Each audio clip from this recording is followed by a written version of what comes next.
My past two videos have dealt with dating the Torah using evidence within it.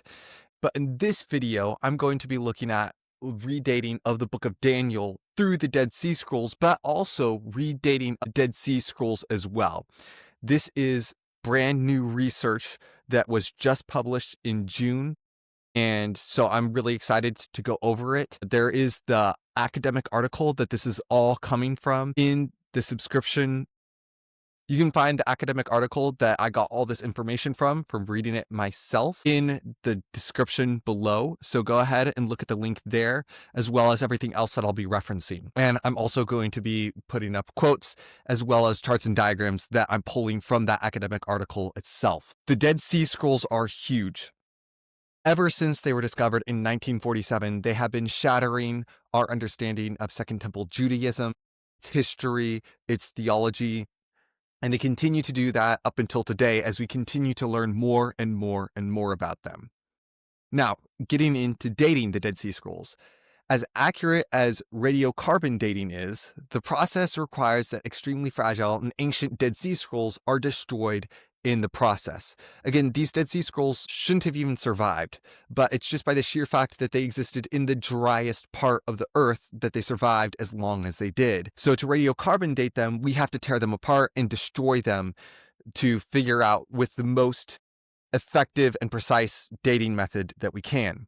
So, since scholars want to preserve the scrolls as much as possible, they usually use other means for dating the scrolls, such as paleography, which is the studying of handwriting styles to determine the dating of a text.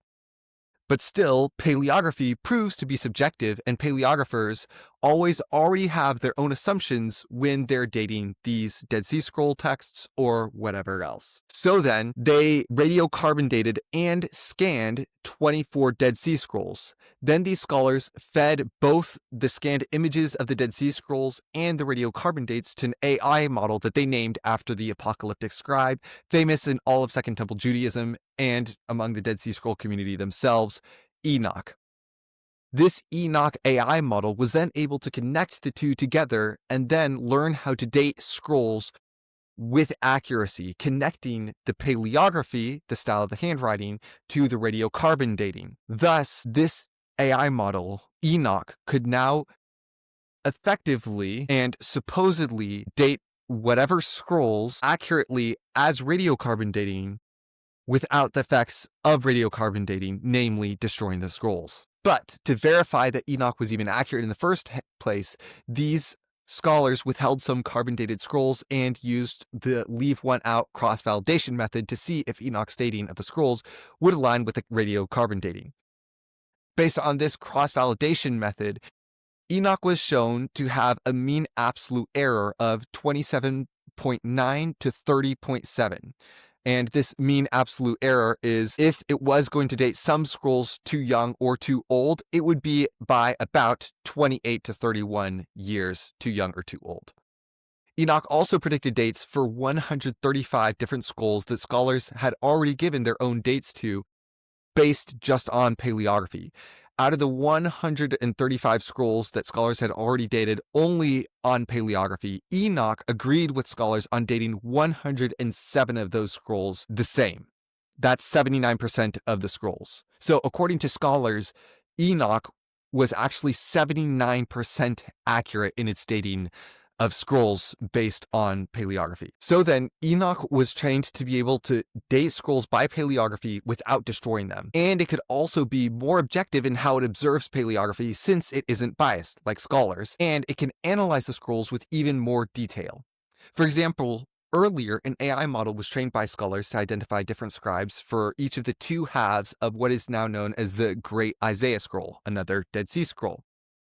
Since it could determine the subtle differences in the handwriting styles that not even scribes could see, it saw that for each of the two halves, there was a different author. Now, that same power was being used to more accurately determine the dating of Dead Sea Scrolls. And the model even used what's called a Bayesian ridge regression to have a higher probability of accuracy, even though the results were spans of dates rather than one given year, which, although it would have been more specific, would have been less accurate. In other words, This model, instead of pinning down each scroll to one specific date, would give a range of probabilities and say how probable each range of years would be. With all this, the Enoch AI model is flipping our understanding of the Dead Sea Scrolls on its head.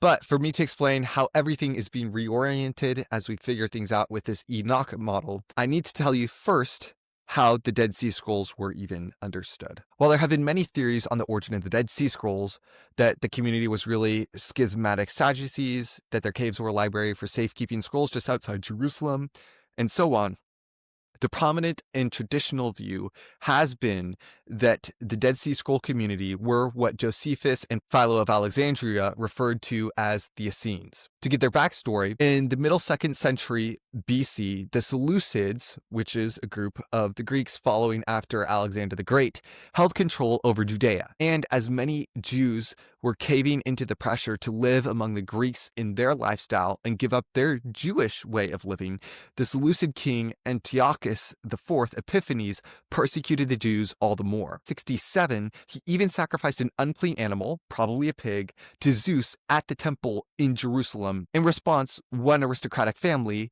the Hasmoneans, led a revolt, spearheaded by the oldest of 5 brothers, Judas Maccabeus. After Judas Maccabeus took back Jerusalem and restored the temple. Later, after Judas's death, his younger brother would lead as a military leader and would be granted the position of high priest as bestowed upon him by some Alexander, a usurper of the Seleucid throne. So, despite being a military leader, not being a Zadokite, and receiving the high priesthood from a Gentile who had no authority over it in the first place, he received it.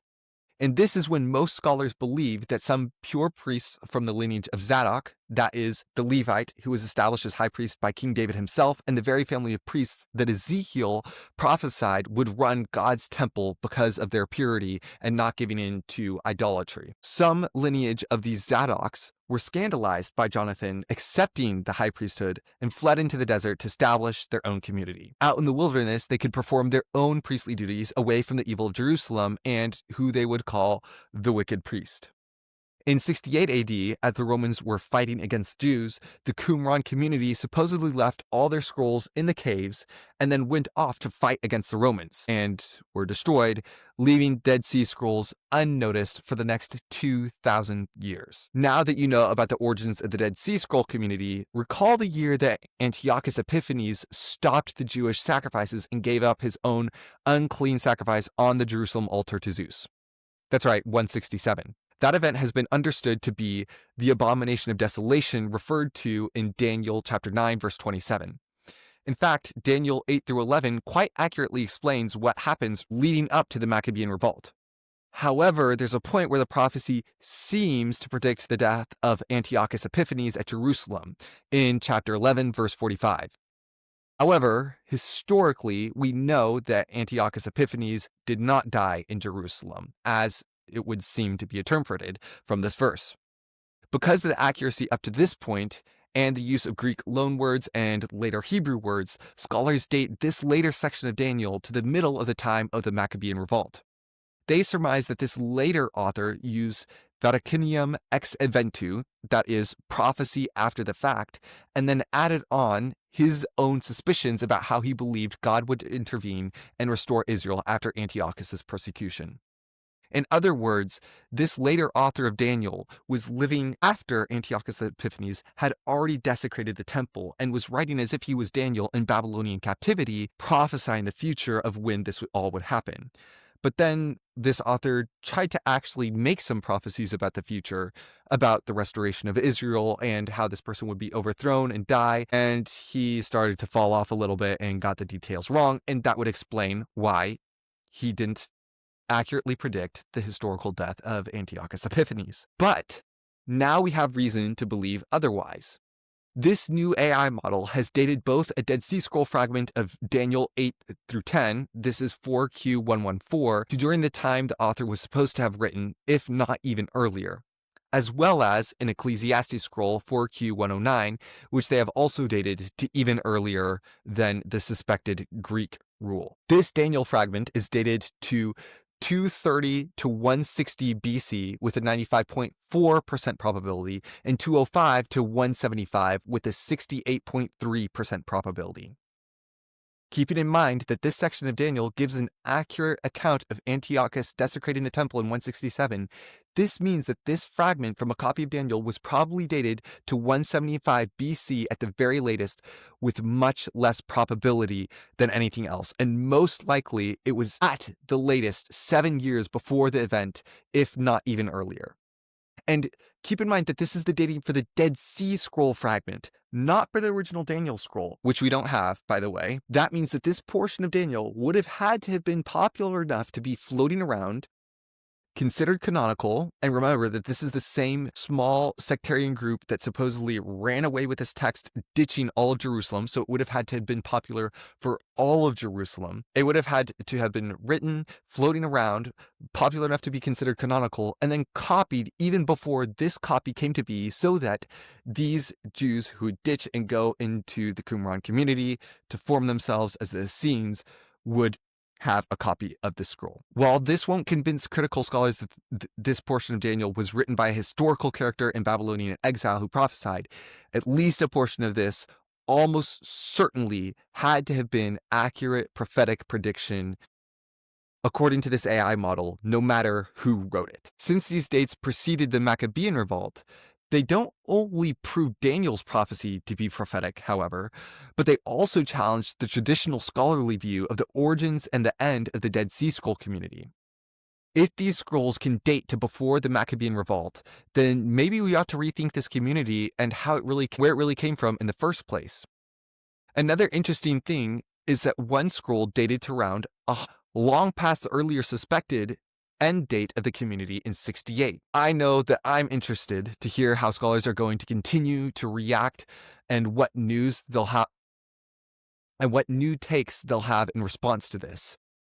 It ought to be cautioned that this is AI and it's not omnipotent, so we should be taking it with a grain of salt. Nonetheless, scholars are still confident that this AI model was well trained and accurate.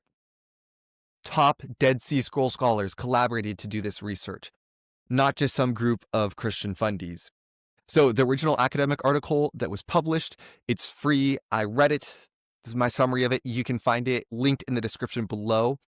Remember that I'm also going to leave a link to 4Q114 below so you can see everything that was contained from that portion of the book of Daniel that was dated to before when it is said to have been written by critical scholars. With that being said, I hope that you all enjoyed this video. If so, make sure to give it a like. Also, comment any questions or just feel free to start conversation in the comments below. I always respond to all comments, and subscribe and be ready to see me in my next video.